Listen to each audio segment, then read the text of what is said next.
How much money do I need to purchase a property?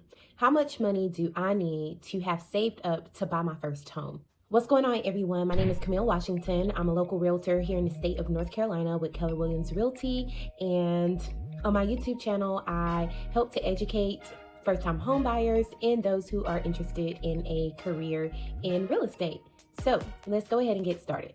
First, this is a very loaded question, and the reason why you're probably unable to find that answer is because there are so many variables regarding how much is needed to purchase a home.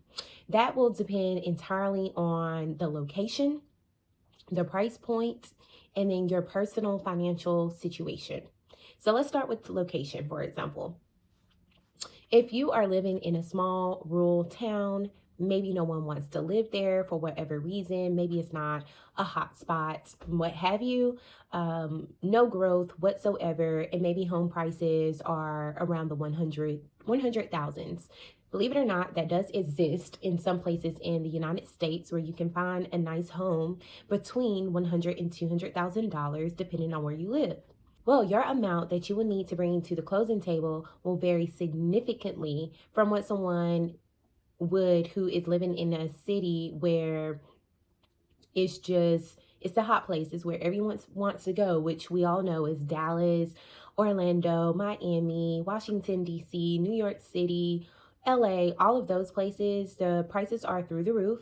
And so your cash to close on a home is going to look a lot differently than someone who is not in an area where there's a lot of growth and a large population. So that's the first thing. The second thing is the overall purchase price.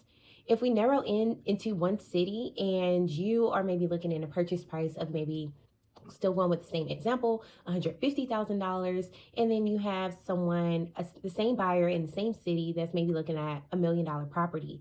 Well, again, your amount to bring to closing is going to vary significantly because in most cases, the down payment is a percentage of the overall purchase price. So if you're looking in a lower bracket for your home search versus a higher bracket, you will feel the difference when it comes to the amount that the cash you need to actually close on that property. So typically, down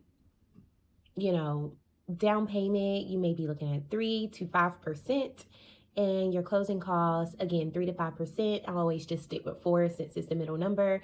But that leads me to moving on to your finances. So everyone's finances looks different. You may have a lower credit score, and so your interest rates may be a little bit higher than the next person who's looking in the same price range, the same location, but their credit score is in the 700s or 800s, then their interest rate may be a little bit lower. It also comes down to your financing type. If you have a FHA loan, then more than likely your down payment is going to be 3.5%. Conventional, your down payment will be 3%.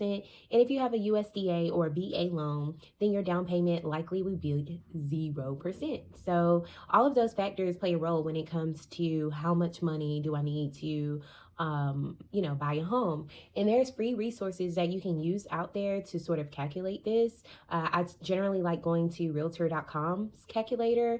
It's a nice mortgage calculator. You can insert the location that you'll be buying in, the estimated price point. They calculate the taxes for that area, any HOA dues. And then you can put in what your down payment would be depending on your loan type. So you can kind of get a feel for your overall mortgage payment and your total cash to close. So those are some of the factors that goes into how much money do I need to close? Well, that all just depends on your personal financial situation. And so the best advice that I could give you in today's video is to reach out to a lender.